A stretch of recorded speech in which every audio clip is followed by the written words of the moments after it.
Aujourd'hui, je vous propose un forum de l'actualité locale sur le mois de l'Europe.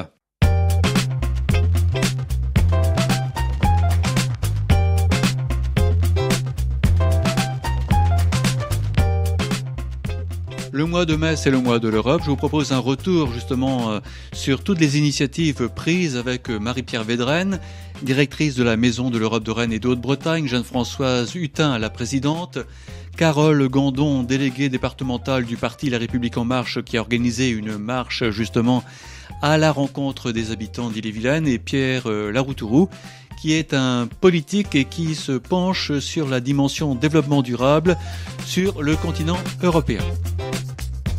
Ce forum de l'actualité locale sur RCF Alpha a été réalisé avec la collaboration de Laurie Gourdin et Clément Moutier.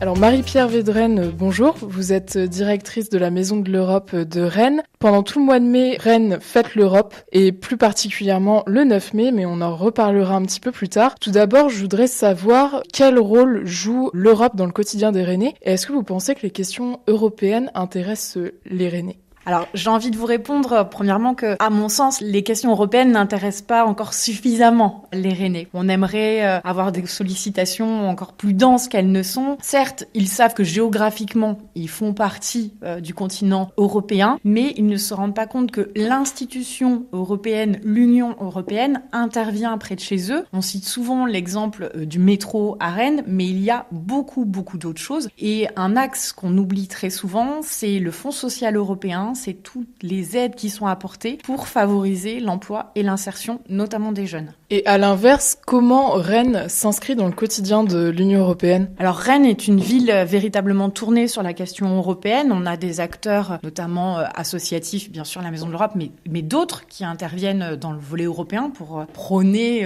la marque Bretagne, entre guillemets, en Europe. Mais aussi, on a véritablement des élus qui sont très investis sur la question européenne. La ville a notamment lancé son labo Europe pour mettre en place des actions un petit peu différentes pour parler de la question européenne. Et puis, Rennes est une ville qui accueille très régulièrement des rendez-vous européens. Il y a peu de temps, en février dernier, la ville de Rennes recevait Pierre Moscovici, le commissaire aux affaires économiques. En 2016, elle a reçu aussi Frans Timmermans, mais elle reçoit aussi des réunions de réseau. Et elle a sur son territoire la CRPM, qui est la conférence région périphérique et maritime, qui a son siège à Rennes. Et donc tout à l'heure j'en parlais, tout le mois de mai est consacré à la fête de l'Europe en Bretagne. Et donc il y a un temps fort à Rennes, c'est le 9 mai. Est-ce que vous pouvez nous expliquer pourquoi le 9 mai c'est important dans l'histoire européenne ? Alors le 9 mai en fait fait référence au 9 mai 1950, qui est en fait le jour de la déclaration prononcé par un Français, Robert Schuman, le ministre des Affaires étrangères, qui a incité justement à faire en sorte que des pays qui étaient des ennemis séculiers, l'Allemagne et la France, mettent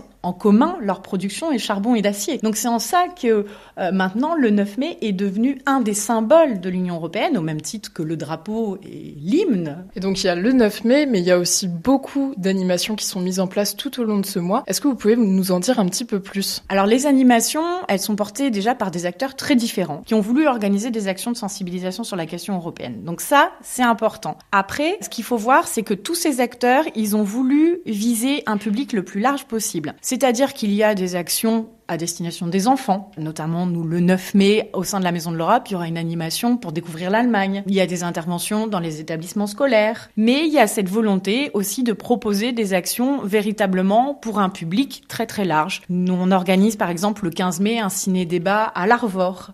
Il y aura, organisé par Europe Rennes 35, une visite, un parcours dans Rennes sur une péniche. Donc voilà, il y aura vraiment plein d'actions qui seront proposées. Et justement, par rapport à ce public large, en feuilletant rapidement le programme, j'ai remarqué qu'il y a aussi beaucoup de jeunes qui prennent part justement à l'organisation de ce mois européen. J'ai par exemple remarqué qu'il y avait des étudiants de Sciences Po Rennes qui mettent en place une exposition photo et il y a aussi des interventions, vous l'avez dit, qui vont être menées dans des lycées ou encore des jeunes bretons qui vont venir témoigner. Pourquoi c'est important de mobiliser cette jeunesse aujourd'hui sur la question de l'Europe ? Je pense que c'est important de les mobiliser parce que c'est leur avenir. On a évoqué le 9 mai 1950. Les anciennes générations ont construit l'Europe jusqu'à présent. Les jeunes doivent maintenant, eux aussi, s'investir dans ce projet pour construire l'Europe qu'ils veulent voir porter. Et souvent, on dit que l'Europe, initialement, dans sa construction, avait véritablement un projet, c'est-à-dire instaurer la paix, et que maintenant, la paix est là, et donc les jeunes générations ne se mobilisent pas pour ce projet. Mais dans bien des cas, c'est aussi quand on échange avec eux parce qu'ils ne voient pas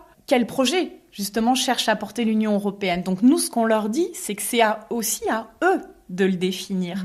Nous, on est très contents de soutenir notamment les initiatives, effectivement, des jeunes de Sciences Po qui lors du Labo Europe, proposent beaucoup d'initiatives pour aller toucher d'autres jeunes qui sont souvent, eux, plus éloignés de la question européenne. Les relais de l'Europe vont mettre en place une formation à propos de ce sujet. Quel est l'enjeu véritablement de cette formation ? Et est-ce que c'est aussi une manière de pallier à l'absentéisme des précédentes élections européennes ? Cette année, on a fait le choix aussi au mois de mai, volontairement, parce qu'il y a le joli mois de l'Europe, mais parce qu'il y a effectivement l'année prochaine les élections européennes, d'organiser une action à destination des élus, parce qu'on sait qu'ils sont des relais importants, surtout dans les petites communes. On identifie souvent son maire, mais pas son député européen.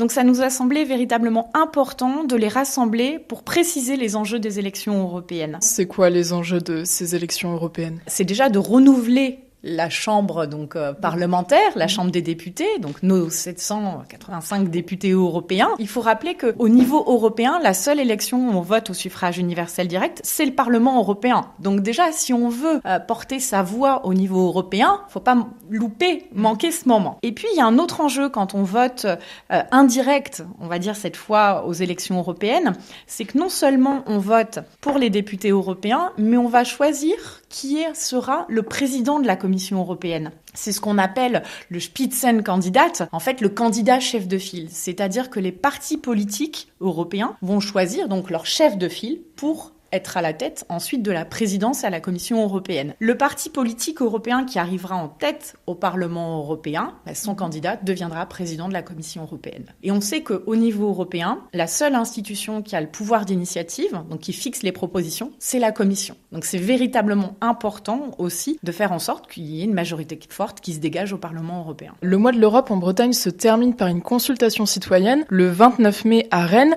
Son titre, c'est « Europe is sexy », point d'interrogation. Alors justement, comment est-ce qu'on rend un projet qui semble aux citoyens un projet bureaucratique et tourné autour des questions financières quelque chose de véritablement, comme vous dites, sexy et attractif ? En fait, nous, ce sur quoi on essaye d'axer au sein de cette formation qui effectivement après pour objectif d'être une consultation citoyenne, c'est-à-dire qu'on veut que les jeunes s'expriment et donnent leur opinion. On revient un petit peu sur ce qu'on disait tout à l'heure. C'est leur démontrer que, premièrement, c'est eux qui vont rendre aussi cette Europe sexy, c'est-à-dire que c'est eux, qu'est-ce qu'ils veulent porter. Et puis, c'est surtout de dire aussi que on a un projet qui nous fédère. On se retrouve avec une même culture européenne. Si on fait référence au sondage qui a été porté par la région Bretagne sur le lien entre les Bretons, le niveau national et le niveau européen, on sent qu'il y a ce triptyque culture. Je me sens citoyen breton, je me sens citoyen français, je me sens citoyen européen. C'est peut-être pas le cas dans toutes les régions. Donc la culture est quelque chose qui rassemble et quelque chose qui est peut-être, porte plus un message favorable que quand on rentre dans les questions institutionnelles où effectivement on débat la majorité, etc. Alors qu'à la base, le projet européen, on le disait en introduction, c'est véritablement établir un projet de paix, un projet de vie et de vivre ensemble. Donc ça, si c'est quand même pas sexy, qu'est-ce qu'il est pas ? Toujours en compagnie de Laurie Gourdin dans le Forum de l'actualité locale sur RCF Alpha. Nous retrouvons dans un instant Jeanne-Françoise Hutin, présidente de la Maison de l'Europe de Rennes et de Haute-Bretagne.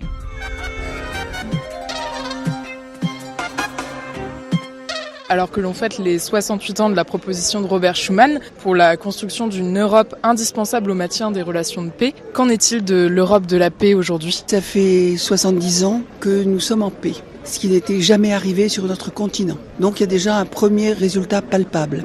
Mais il y a des difficultés entre nous parce que nous n'avons pas encore suffisamment consolidé cette union des cœurs, cette union des intelligences, cette union des projets, cette union de la prise en responsabilité ensemble de notre avenir dans un monde qui avance peut-être plus vite qu'on ne le pensait et qu'on voit que les Américains commencent déjà à bouger dans la Méditerranée. La guerre est à nos frontières, à nos portes. On a vu toutes les images, on sait le drame de la guerre. Moi j'étais petite fille, je suis née en 38, donc j'ai une petite fille à la Libération et je me souviens des villes bombardées. L'Europe a fait ce pari et c'est ce qu'elle essaie de faire avec des hommes de bonne volonté. Même s'il y a des gens qui contestent, qui sont contre, qui pensent qu'il faut revenir aux États-nations, qu'il faut renforcer la souveraineté des États. Nous renforcerons notre souveraineté dans la mesure où nous la lierons à celle de nos amis, qu'ils soient polonais, qu'ils soient grecs, qu'ils soient allemands, qu'ils soient autrichiens. C'est ça qui est important. C'est que nous nous unissions et là, notre souveraineté sera grande. Alors aujourd'hui, les Rennais étaient à peu près une soixantaine à se joindre à cette chorale de l'Aude à la joie. On retrouve bel et bien cette idée de partage et cette idée de cohésion qui est chère aux valeurs de l'Union européenne. À l'avenir, comment justement est-ce qu'on peut faire perdurer cette cohésion pour construire l'Europe de demain ? Je pense qu'il faut d'abord que tout le monde revienne au sens de cette Europe. Les valeurs que nous portons, que nous essayons de porter, parfois bien mal, qu'on puisse montrer que ça marche. Et donc il nous faut insister, développer ces valeurs, montrer les exemples concrets. Mais je pense qu'il faut aussi que sur le plan de notre organisation, beaucoup avancer. Puis il y a de la concurrence entre les États membres. Est-ce que c'est bien de faire de la concurrence ou est-ce que ce serait pas mieux qu'ensemble nous ayons une base qui nous permette d'avancer? Pas une concurrence contre, une concurrence pour. Et la deuxième chose, c'est que nous allons avoir les élections européennes et je crois qu'il faut bien que nous sachions que les décisions qui sont prises par les chefs d'État et de gouvernement ont été préparées par les conseils des ministres, par le Parlement. Quand le conseil des ministres et le Parlement sont d'accord, ce sont les chefs d'État et de gouvernement qui décident.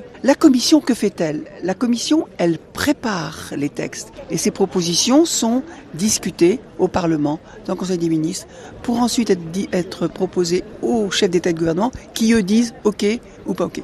Donc chaque fois qu'il y a une décision, ça n'est pas l'Europe, c'est nous qui la prenons au travers de nos élus. Donc c'est important de rappeler le pouvoir démocratique de l'Europe, mais pour autant, elle a été aussi frappée par de nombreuses crises depuis quelques années. Je pense notamment à la guerre en Ukraine, à l'arrivée de nombreux réfugiés sur les côtes européennes ou encore au Brexit. Comment Emmanuel Macron peut se positionner en tant que leader d'un nouvel espoir européen sur ces questions-là notamment? Le Brexit, la Catalogne, c'est le fruit d'une longue histoire et de réponses qu'on n'a pas données aux questions que se posaient nos concitoyens. La question de l'Ukraine, c'est autre chose. L'Ukraine fait partie de ces pays qui souhaiteraient rentrer dans l'Union européenne. Mais l'Union européenne n'est pas prête à les accueillir. Mais il est vrai qu'il faut aussi, pour que ça marche, que ces États réussissent à passer d'un État autoritaire à un État démocratique. Et ça ne se fait pas du jour au lendemain. Ce qui s'est passé en Ukraine, c'est quand même tout autre chose. La Russie, qui a envahi partie de ce pays, s'est approprié une région, la Crimée, contrairement aux accords et aux signatures qu'elle avait faites. Donc c'est une violation d'un traité, et ça c'est très grave. C'est vrai que le gouvernement ukrainien n'a peut-être pas toutes les vertus, mais quel gouvernement a toutes les vertus? Vous dites-les-moi, je ne suis pas sûr qu'on les compte sur les doigts de la main, mais ce sont des gens qui ont cherché à vivre autrement que sous la férule d'un gouvernement autoritaire qui décide par lui-même de tout ce qu'il doit faire et qui ne consulte pas ses citoyens. Et justement, comment Emmanuel Macron peut potentiellement parvenir à y répondre? Dans ce domaine, il va à la rencontre des gens pour essayer de leur dire qu'est-ce que vous attendez de l'Europe, qu'est-ce que vous voulez de l'Europe, cette marche pour l'Europe. Je crois qu'il faudrait la suivre pour voir un peu ce que les gens vont dire. Nous, les maisons de l'Europe, on va rentrer dans des consultations avec des petits groupes pour savoir ce que les gens veulent. Et nous ferons remonter à la Commission européenne ou au gouvernement les demandes des gens. On sait ce que c'est, les gens, ce qu'ils veulent. Ils veulent que ce soit plus clairement décidé et ils veulent des réponses à leurs questions. Seulement, quelquefois, les questions qu'ils posent, elles sont pas du domaine de l'Europe, mais elles sont du domaine des États membres. Donc il nous faut parallèlement à ça faire de la formation, de l'information. On peut informer, on peut instruire, mais il faut que les gens comprennent. Et c'est là où c'est pas facile. L'Europe se contrôlera que si on a compris, pris en soi. Et sur le plan international, vous l'avez évoqué tout à l'heure, Donald Trump a annoncé qu'il sortait de l'accord conclu avec l'Iran sur le nucléaire iranien. Emmanuel Macron a annoncé s'être entretenu avec Theresa May et Angela Merkel à ce sujet. Et il parle d'un accord plus large qui comprendrait la situation du Moyen-Orient et l'avenir du nucléaire dans cette région. Comment l'Europe peut construire un tel accord sur le plan géopolitique mondial? Alors, si on veut être crédible, il faut qu'on soit unis.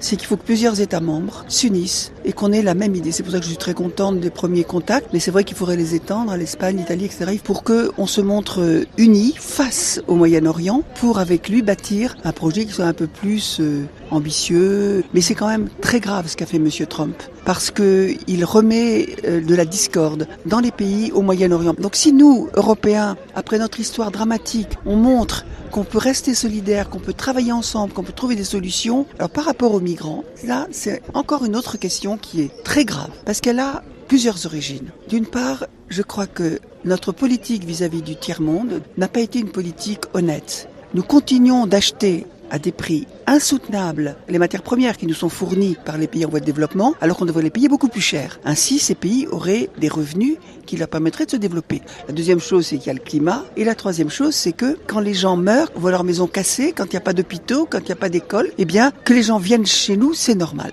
Alors là, autre problème que nous n'avons pas réussi à mettre en place, c'est comment faisons-nous pour accueillir ces gens. Non pas les accueillir définitivement, mais pour leur donner une halte, ils peuvent se reposer, ils peuvent poser leur sac, reprendre leur respiration pour pouvoir un jour retourner chez eux. Nous n'avons pas réussi à faire une politique européenne dans ce domaine. J'ai un grand ami qui malheureusement nous a quittés depuis déjà quelques années, Jacques Barrot. En 2003, il était commissaire et il avait préparé une politique pour l'accueil des réfugiés, mais les chefs d'État et de gouvernement pensaient que c'était pas urgent, donc on l'a mis sous le coude et on n'a rien fait. Si en 2003, avant toutes ces crises, on avait réfléchi à la manière dont on pouvait accueillir ces gens, on n'en serait pas là aujourd'hui. Donc il y a une double responsabilité sur le plan international et commercial et sur le plan de notre organisation intérieure. On retiendra dans votre discours que ce qui prime pour construire l'Europe de demain, c'est avant tout de se tenir informé de l'actualité européenne et des institutions européennes, de comment ça se passe. Je vous remercie beaucoup, Madame Hutin, d'avoir répondu à mes questions. Je rappelle que vous êtes la présidente de la Maison de l'Europe de Rennes. Merci beaucoup. Merci beaucoup. Nous poursuivons ce forum de l'actualité locale sur le mois de l'Europe avec Carole Gandon, qui est la déléguée départementale du parti La République En Marche.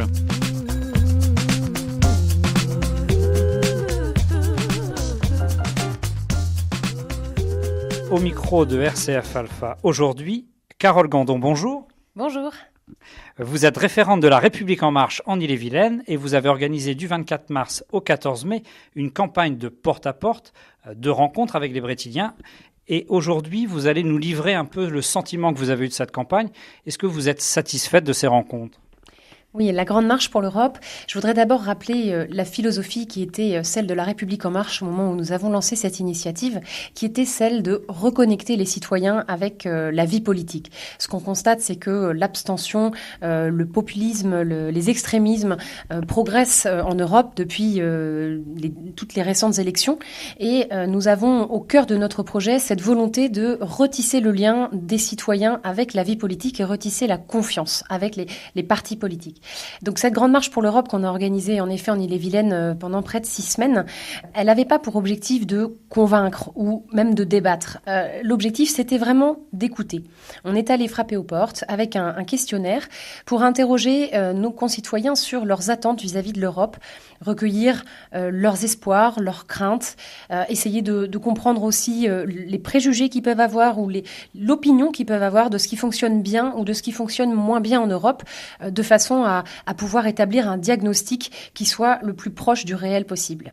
Et est-ce que vous avez senti que ce sujet, l'Europe, intéressait les Brétiliens ? Oui, écoutez, la réception sur le terrain était vraiment très bonne. Moi, j'ai été assez frappée par la qualité des rencontres que nous avons pu faire dans cette démarche de porte-à-porte. Beaucoup de gens nous ont ouvert les portes, ont répondu aux questionnaires.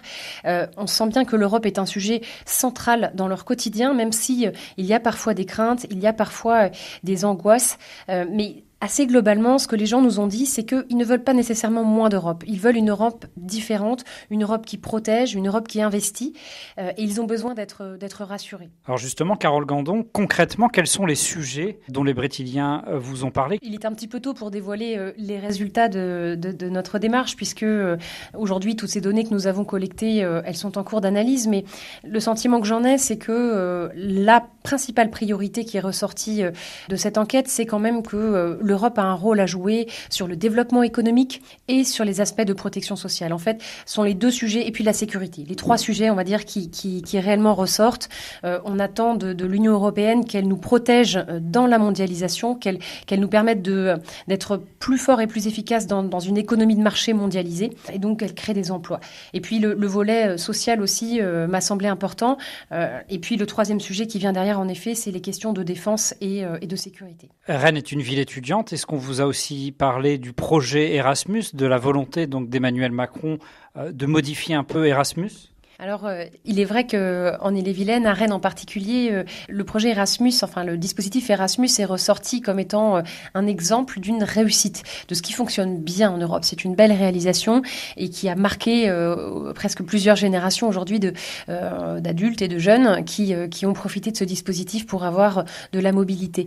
Ce que nous avons fait avec La République En Marche, c'est en effet d'étendre ce dispositif Erasmus non seulement aux étudiants, mais également aux apprentis, de façon à leur donner cette capacité à voyager, cette mobilité internationale qui leur permet de trouver un travail plus efficacement et puis de s'émanciper. Au terme de tous ces questionnaires que vous avez recueillis, de toutes ces rencontres, de tous ces échanges, qu'est-ce que vous allez en faire? Comment vous allez exploiter toutes ces données? C'est vrai qu'aujourd'hui, nous n'avons pas encore tous les résultats. Ils sont en cours de traitement. On a recueilli plusieurs centaines de questionnaires à l'échelle de l'Ille-et-Vilaine et ce sont plusieurs dizaines de milliers à l'échelle nationale qui sont aujourd'hui donc en traitement par les équipes d'En Marche pour pouvoir en ressortir un document qui sera un petit peu notre instrument, l'instrument qui sera le socle du futur projet que nous allons construire pour les élections européennes de 2019. Et ce diagnostic, il sera dévoilé probablement d'ici cet été ou au plus tard à l'automne. Et il constituera réellement la base, les grands axes sur lesquels nous devons travailler en priorité pour répondre aux préoccupations des citoyens. Et puis, je voudrais aussi signaler qu'en parallèle, il y a une autre opération qui est toujours en cours et qui ne s'est pas encore achevée, qui avait été lancée au mois d'avril. Ce sont les consultations citoyennes. Ces consultations citoyennes européennes, elles ont été lancées donc en parallèle de la Grande Marche pour l'Europe par la secrétaire d'État Nathalie Loiseau au mois d'avril donc, et elles se poursuivent jusqu'en octobre. De façon simultanée, dans 27 États membres, seront organisées donc ces consultations, des événements qui peuvent prendre différentes formes, des tables rondes, des conférences, des débats, des rencontres. Ça peut être des événements aussi à caractère culturel ou artistique. Et leur objectif, c'est aussi de nourrir le débat et d'alimenter le dialogue autour des questions européennes. Donc, contrairement à la Grande Marche pour l'Europe, qui était vraiment une initiative de La République En Marche, là, ces consultations citoyennes, elles peuvent être organisées par toutes sortes d'organisations, des collectivités locales, des universités, des associations, des syndicats, et elles sont soutenues par le gouvernement qui attribue un label à chacune d'entre elles, mais avec des conditions assez strictes des critères, si vous voulez, de transparence, de pluralisme des opinions qui seront exprimées. Et tous les résultats de ces différentes consultations, ils seront mis en ligne sur le site quelestvotreurope.fr. Donc voilà, j'invite les auditeurs à aller visiter ce site et d'ici à la fin du mois d'octobre, ces consultations européennes donneront aussi un axe et une dynamique à l'échelle européenne, pas simplement pour la liste française que nous allons défendre avec La République En Marche au niveau national, mais à l'échelle européenne, nous essaierons de dégager de grandes convergences de vues et une ambition partagée. Merci Carole Gandon. Je rappelle que vous êtes référente de La République En Marche. Merci d'être venue ici au micro de RCF.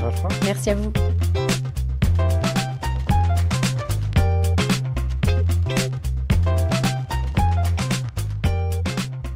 Pierre Laroutourou, bonjour. Bonjour. Alors, pour ceux qui ne vous connaissent pas beaucoup, donc je rappelle que vous avez été militant du Parti Socialiste, vous avez travaillé avec Michel Rocard, vous avez fondé un nouveau parti, Nouvelle Donne, en écho au New Deal américain de Franklin Roosevelt. Vous avez travaillé avec Gilles de Robien et Hervé Gamard, donc plutôt des hommes politiques classés à droite. Vous avez passé une année sabbatique à ATD Quart Monde. Ça vous a donné quelques idées un peu sur l'organisation de la société. Et aujourd'hui, vous militez contre le réchauffement climatique avec Jean Jouzel, donc quelqu'un de bien de chez nous, membre du GIEC et donc brétilien, comme on dit, quand on habite l'Ille-et-Vilaine. Alors, tout d'abord, qu'est-ce qui vous a donc sensibilisé après la question du partage du temps de travail? Qu'est-ce qui vous a sensibilisé aux défis écologiques? Vous sentez que vers un moment, il y a une urgence, une nouvelle donne justement, même dans ce domaine? Oui, il y a une urgence. Ça fait 30 ans que ces questions m'intéressent. J'ai fait l'agro comme formation. J'étais un élève de René Dumont il y a 25 ans, il y a 30 ans. Ancien candidat à la présidentielle dans les années 1974, même temps que Giscard d'Estaing. Voilà, René Dumont était le premier candidat écologiste qui déjà, il y a 30 ans ou 40 ans, expliquait qu'on avait une planète magnifique mais un peu fragile et qu'il fallait faire attention et que si on exploitait n'importe comment, ça pouvait finir mal. Et puis depuis, il y a le GIEC qui a été créé, mon ami Jean Jouzel, avec qui donc je viens de publier ce livre, qui est un de ceux qui est à l'origine ça fait 30 ans que le GIEC a été créé, parce que justement, les travaux de Jean Jouzel et de quelques autres montraient qu'il y avait un réchauffement climatique qui était dû à l'activité, à la pollution liée aux activités humaines. Et puis, ça fait 30 ans quasiment que le GIEC nous dit il y a un moment où il sera trop tard, si on n'est pas capable, qu'il y a un réchauffement qui est lié à notre production de gaz carbonique, quand on met le chauffage à fond, quand on prend notre voiture, ou à la production de méthane, si on mange trop de viande. Et le GIEC nous dit attention, il y a un moment où ce sera trop tard, où la machine va accélérer, va s'emballer, et ce sera aux alentours de 2020. Donc ça fait 30 ans que le GIEC nous dit il y a un moment où les problèmes vont s'accélérer, quand le pôle Nord et le pôle Sud fondent. On sait tous qu'une surface qui est blanche, elle renvoie la lumière et la chaleur, mais qu'une surface qui est foncée, elle absorbe la chaleur. Et donc, si on émet de plus en plus de gaz à effet de serre, et si en même temps la glace du pôle Nord, du pôle Sud, de l'Himalaya fond, notre Terre absorbe de plus en plus de chaleur, et donc c'est en train d'accélérer. On l'a vu en 2017, souvenez-vous de ces images des feux de forêt au mois de décembre. Quand vous et moi on était petits, les feux de forêt c'était au mois d'août. Et maintenant, quand on a des feux de forêt juste avant Noël, 300 000 Américains qui doivent quitter leur maison parce qu'ils sont cernés par les feux de forêt, c'est un symptôme parmi d'autres que le problème est en train de s'aggraver. Donc il est urgent d'agir. Et la bonne nouvelle, c'est qu'il n'est pas trop tard. On montre dans le livre qu'on a fait, on montre dans la campagne qu'on vient de lancer. On a lancé une campagne européenne avec des gens très différents. On a aussi bien avec nous Laurence Parisot du MEDEF que le président de tous les syndicats européens. On a avec nous un des porte-parole du pape François. Vous avez sans doute lu la magnifique encyclique Laudato Si. Et la semaine dernière, on avait un des porte-parole du pape François qui est venu à Paris pour nous soutenir. Donc on rassemble des gens très différents qui veulent obtenir un traité européen qui va permettre de sauver le climat et d'agir, d'investir très massivement dans la transition énergétique. Je rappelle le titre de votre livre, Pour éviter le chaos climatique et financier, que vous avez écrit avec Jean Jouzel, préfacé par Nicolas Hulot, donc quelqu'un aussi de chez nous, de Salunaire, donc Ille-et-Vilaine. Vous parliez tout à l'heure des incendies en plein hiver, donc aux États-Unis. On sait aussi que tout récemment, donc au mois de février, il a fait très froid en France, en même temps au pôle Nord. La température était extrêmement douce, anormalement douce. Oui, c'est pour ça que vous avez raison, c'est que c'est un dérèglement. Quand on parle de réchauffement climatique, peut-être que le mot n'est pas le bon, parce que les gens se disent, après tout, s'il y a un petit réchauffement de... Ce sera bien pour nous, quoi. Voilà, c'est ça. Là, aujourd'hui, à Brest, à Rennes, il fait un peu froid, donc on se dit, s'il fait 1,3 degré de plus, après tout, c'est cool. Quand on nous dit qu'on aura le même climat qu'à Barcelone, après tout, Barcelone, voilà. Non, ça n'est pas un gentil réchauffement tranquille. Les événements climatiques extraordinaires ont déjà été multipliés par 4. Ça veut dire que même avec une température qui, pour le moment, en moyenne, n'a augmenté que de 1 ou 1,1 degré. Pour le moment, le réchauffement moyen est très faible, mais le nombre d'événements climatiques qui perturbent gravement notre vie a déjà été multiplié par 4 en 30 ans. Souvenez-vous, il y a 2 ans, en France, il y a eu tellement d'inondations que la récolte de blé a perdu moins 30%. Le blé pourrissait, on a tous la mémoire peut-être un peu courte, mais c'était pas il y a un siècle, c'était il y a 2 ans, moins 30% sur la récolte de blé. Heureusement que l'Ukraine a fait une très bonne récolte, sinon on aurait des tickets de rationnement. Donc déjà, en France, en Italie, l'été dernier, il y a 6 mois, l'eau a été rationnée. À Rome, dans la capitale de l'Italie, le pape a fermé les fontaines. J'étais l'autre jour au Vatican, ils m'ont raconté comment ils avaient fermé les fontaines, comment l'eau était rationnée. Les gens n'avaient pas le droit de mettre la machine à laver le linge, les gens n'avaient pas le droit d'arroser le jardin. Et je ne vous parle pas des millions de gens qui doivent quitter, qui souffrent, qui parfois meurent de soif, en Afrique ou ailleurs, qui meurent de soif. Les troupeaux sont foutus par la sécheresse. Et l'ONU nous dit qu'il y a déjà plus de 20 millions d'hommes et de femmes qui sont des migrants, qui sont des réfugiés climatiques.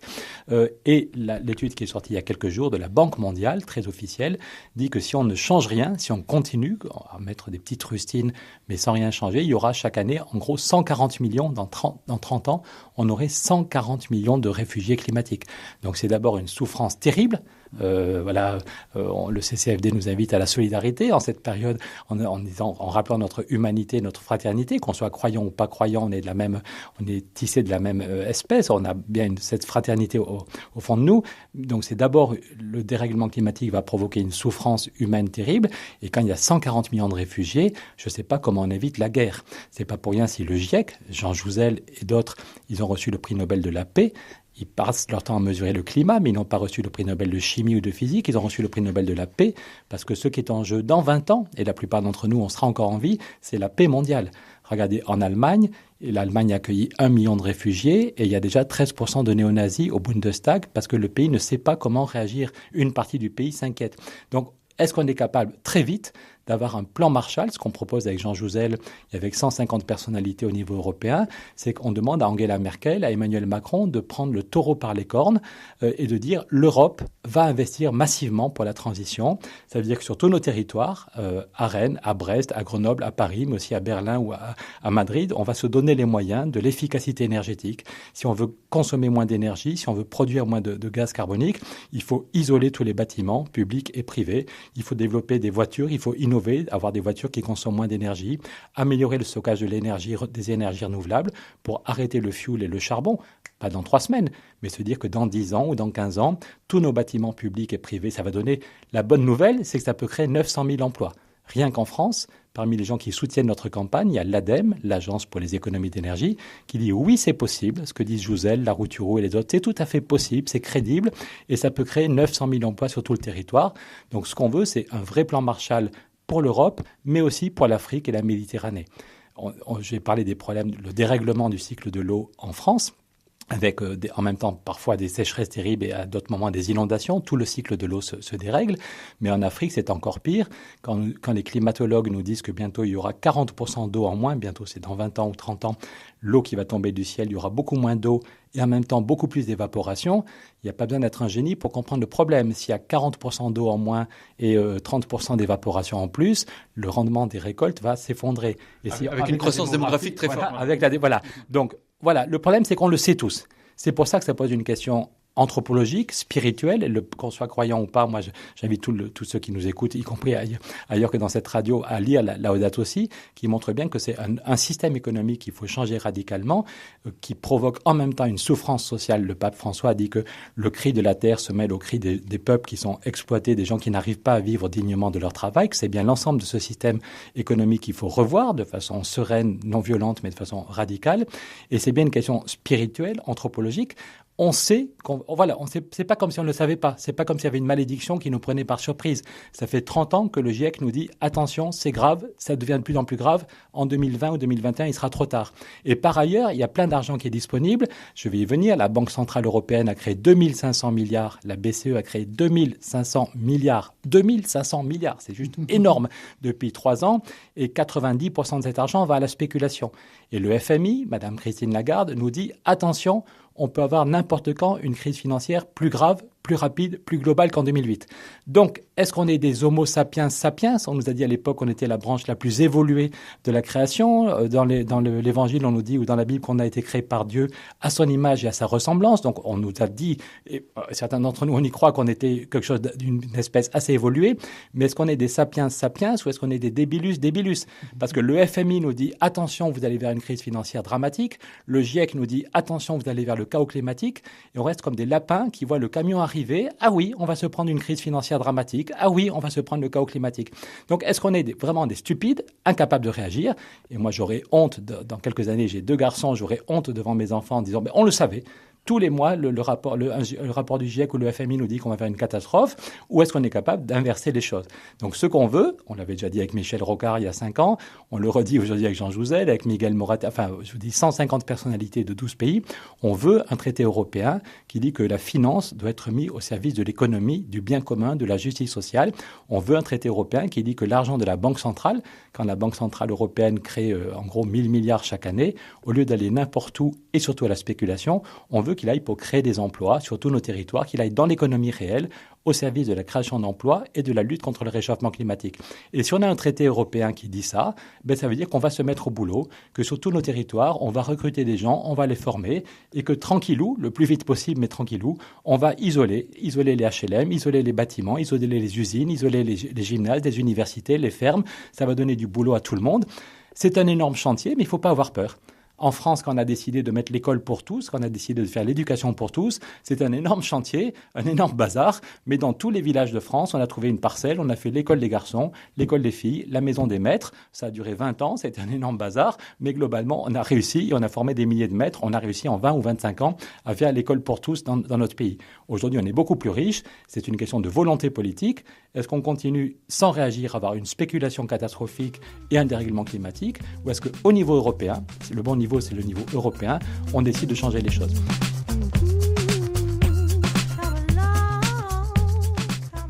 Ce forum de l'actualité locale sur RCF Alpha consacré au mois de l'Europe, au mois de mai, a été réalisé grâce à la collaboration de Laurie Gourdin, qui a donc donné la parole à Marie-Pierre Védrenne et Jeanne-Françoise Hutin pour la Maison de l'Europe de Rennes et de Haute-Bretagne. Clément Moutier a donné la parole, lui, à Carole Gandon, la déléguée départementale de La République En Marche en Ille-et-Vilaine.